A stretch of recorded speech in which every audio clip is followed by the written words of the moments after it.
everyone, this is Callie. Thanks so much for joining me today. Today I'm creating a card using products from the latest card kit from Simon Says Stamp. This is the card kit for February 2025. It is filled with lots of beautiful ephemera and vintage images.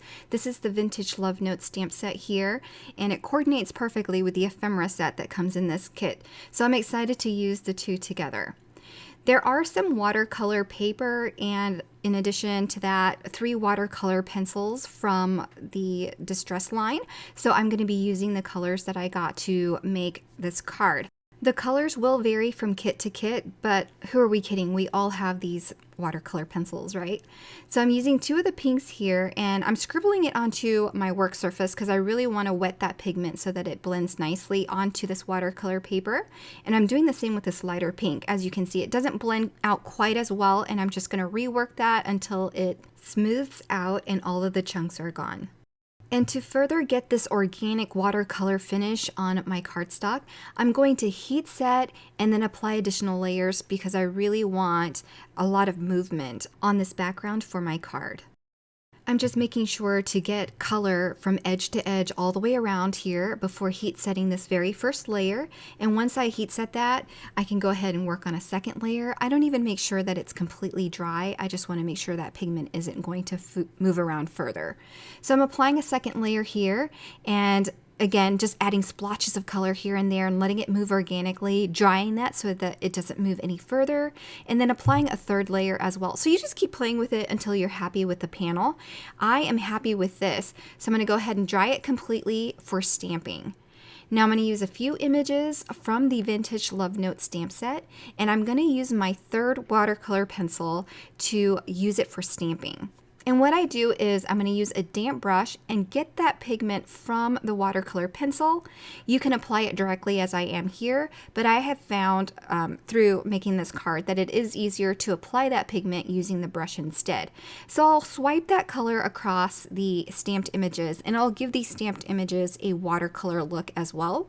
So the amount of saturation of color depends on how much pigment you apply using your brush. And you'll see here in a little bit, I'm going to use a microfiber cloth to kind of draw up some of that color because I thought it was a little bit too intense for me. And I'll keep moving around with all the images from this stamp set to apply different varieties of texture and different shades of this brown watercolor to the background of this card. So because there are different hues of this brown on this card, it looks like it's multi-dimensional, and the first few images that I stamped that are a bit darker seem to be standing out more, or gives off the perception that it's closer. So I love this organic and unintentional look on this background.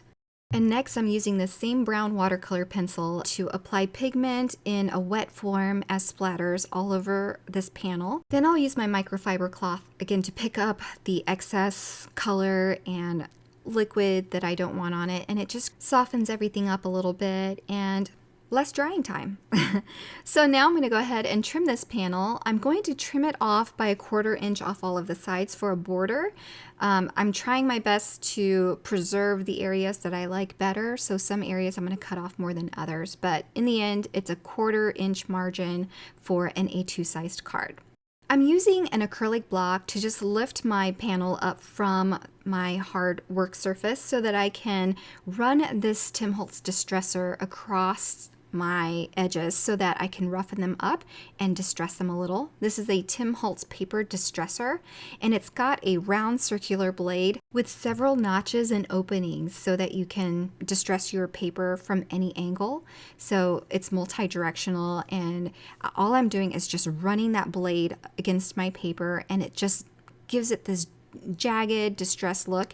And then I'm going to go in with Distress Oxide ink in Vintage Photo and just roughen that color up a little bit at the edges and add some more brown softly here and there. Using a tiny blending tool, it just allows me to add a simple soft amount of color, not too much, and I'm able to control how much ink is being applied.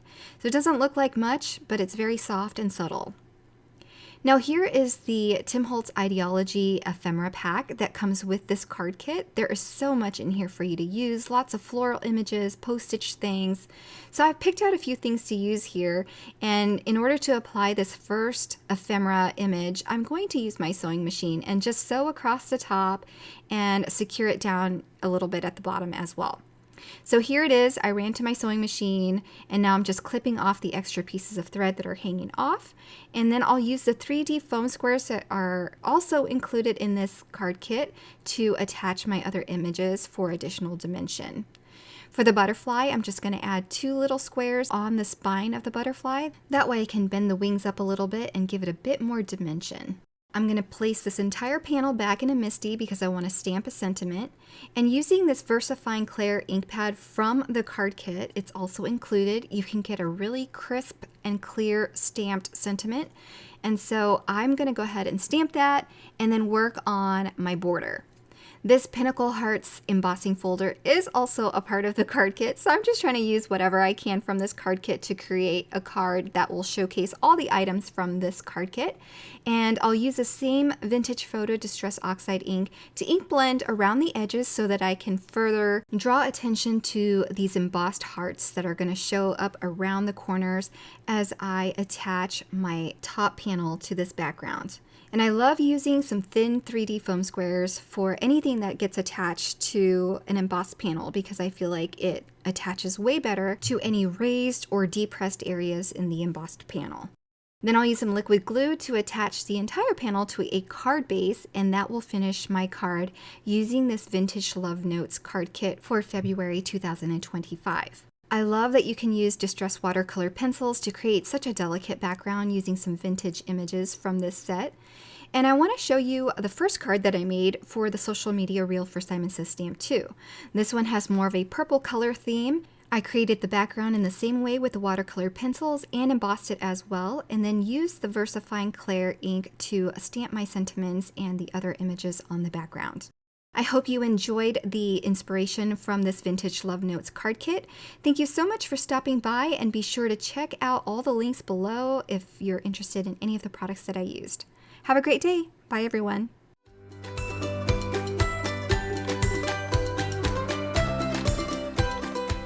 Hi there, I'm Heidi, Simon's mama and founder at simonsaysstamp.com.